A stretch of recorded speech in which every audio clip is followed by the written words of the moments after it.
You're listening to ReachMD, the channel for medical professionals. Welcome to Heart Matters, where leading cardiology experts explore the latest trends, technologies, and clinical developments in cardiology practice. Heart Matters is produced in cooperation with the American College of Cardiology. Your host is Dr. Jack Lewin, Chief Executive Officer of the American College of Cardiology.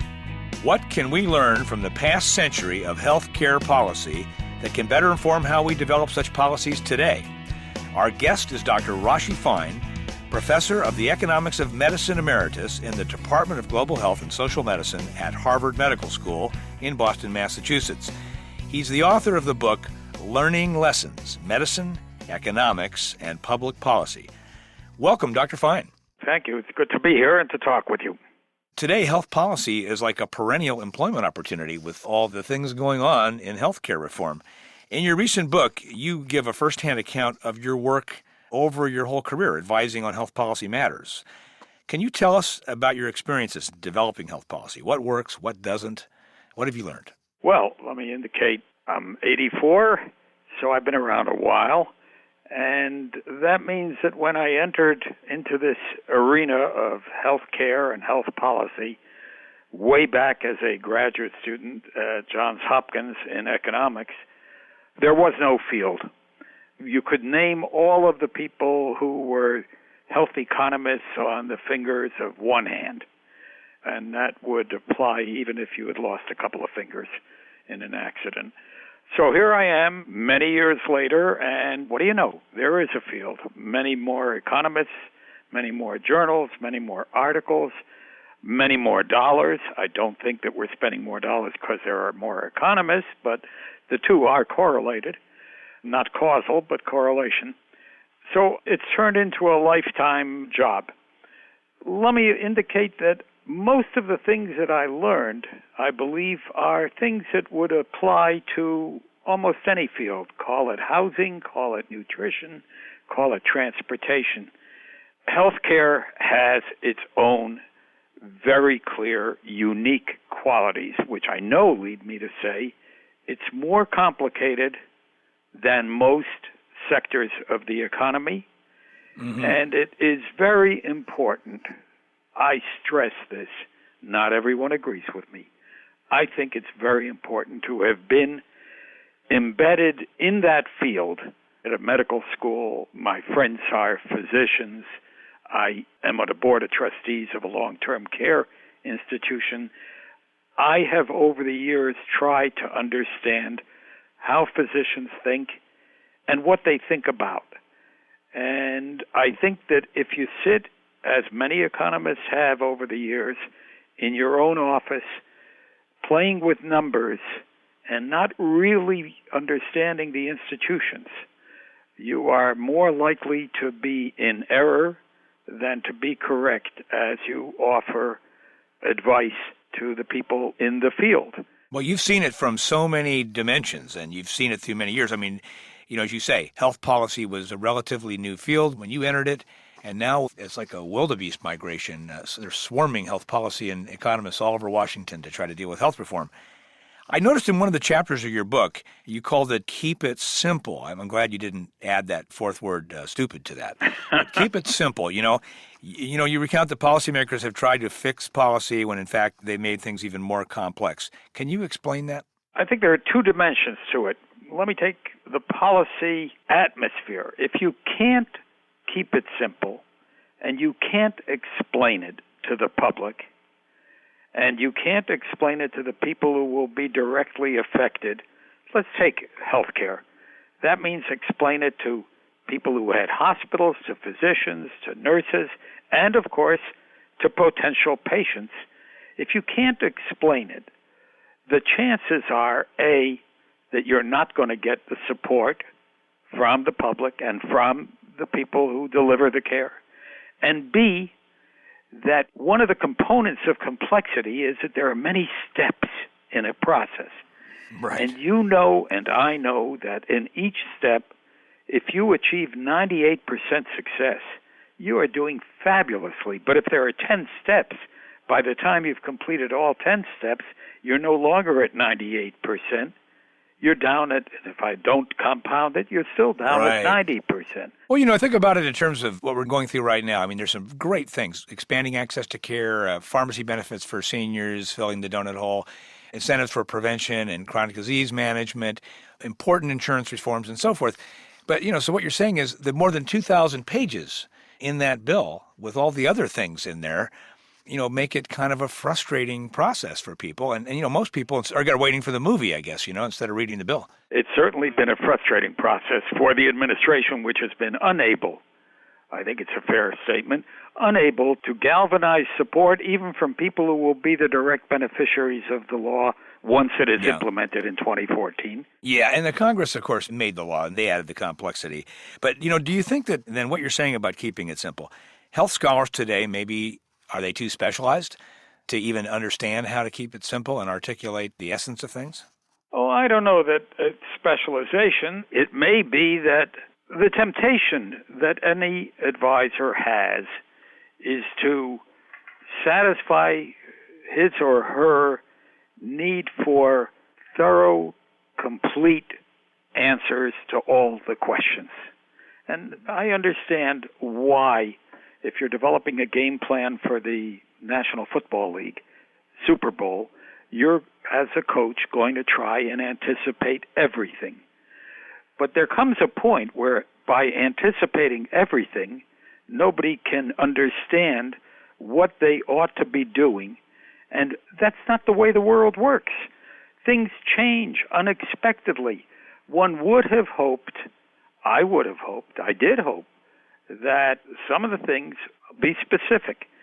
If a bill that is trying to answer every question includes malpractice insurance issues, litigation issues, cost issues, cost for long-term care issues, reimbursement policies, payment policies, what do you do about an individual if you're linking it, as the bill does, to Medicaid and to levels of income for subsidy? How often are you going to ask the question, what is your income? Are you going to ask it once a year, looking at IRS data? Are you going to ask it, as in many states for Medicaid, more often than that? By the time you're through, you do not have something that you can implement easily, and you don't have what I would term an efficient system. You're spending a lot of money on things that do not bring medical care to the individual. If you're just joining us, you're listening to Heart Matters on ReachMD, the channel for medical professionals. I'm your host, Dr. Jack Lewin. Our guest is Dr. Rashi Fein, professor of the Economics of Medicine Emeritus in the Department of Global Health and Social Medicine at Harvard Medical School in Boston, Massachusetts. He's the author of the book, Learning Lessons, Medicine, Economics, and Public Policy. We are discussing strategies for developing interdisciplinary, realistic health policy in an era of health system reform. Well, creation of health policy, Rashi, must be more than just having the data. I guess you need to know what to do with the information, as you've been implying, and how to present it in a way that people can understand it. How did you manage to get the most relevant information to policymakers at the right time in your career? I was lucky. When I came to Washington, the first time that I was going to be in an advisory capacity, I was on the staff of President Kennedy's Council of Economic Advisors. And the first day, Walter Heller, who was the chairman of the council, said, I'm not going to tell you what to do because you know your field better than I know your field. So go to it. I was lucky enough, smart enough, to call a friend of mine who had been in Washington for years and to say, Selma, what do I do? And Selma said, I'll call you back later in the day with a list of people who have been working in Washington at the congressional level, in the Department of what was then Health, Education, and Welfare, in the Bureau of the Budget, etc. And you're going to invite them to have lunch with you. And they're going to accept because you're with the Council of Economic Advisors next door to the White House. And you're going to learn from them what's on their agenda, what have been the problems that they've faced, etc. And so for the first month, I spent time gaining weight. And I learned what reality was. And I also learned one other thing, which I think is extraordinarily important, that these civil servants, at that time at least, were very knowledgeable, and that it was very easy for somebody coming from the university, as I was coming from Chapel Hill, to sort of be a little bit disdainful of them. Hey, I'm a professor and you're a government employee. You don't get anywhere that way. And you deny yourself the knowledge. These were people who had files on. Well, I think there's some of them reversing that whole trend today. You know, I encounter people on the inside who think they know everything about it. So I think, it's both ways. A little humility goes a long way. It sure does. It sure does. Well, there's a lot of doctors listening to us today and hospital-related professionals. What would you advise them in terms of all this? What are the common mistakes that physicians and healthcare professionals make in trying to influence health policy? What advice would you give to doctors and professionals in healthcare who want to help shape the policy at this time of great change?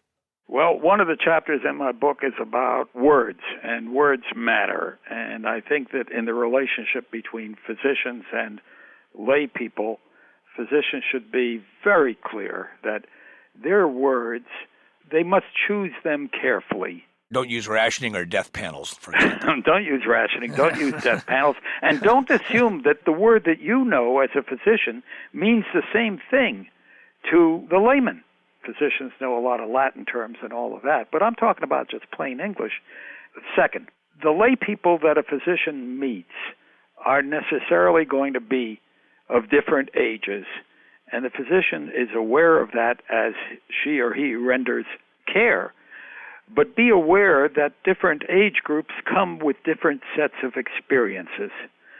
I noted that I'm 84. I treat my physician, even though I know them well and I know that they are not all gods and they are not all perfect, I treat them... How about demigods? Demigods. I treat them the way my father treated them, as people with authority. They know more than I do about things. Now, my son asks many more questions of his physician than I do. He probes deeper, and physicians should be aware that there are different age groups, different sets of experiences, different kinds of relationships. Some people have been in HMOs, some people haven't, and they bring different knowledge bases. I think keeping it simple as a matter of policy, I think physicians have another burden, and this is a very special one in today's world, and that is the burden of acquainting people with the fact, and it is a fact, that physicians do an awful lot of good. And I say that because there are an awful lot of young people out there, by young I mean in their 30s or 40s, who live far away from their grandparents and don't know how much care their grandparents get, whose parents are still pretty healthy and who themselves feel almost immortal. And they are very cynical and they are very skeptical. And they are so impressed with how much health care costs that they forget that what health care costs buys health care, and an awful lot of it.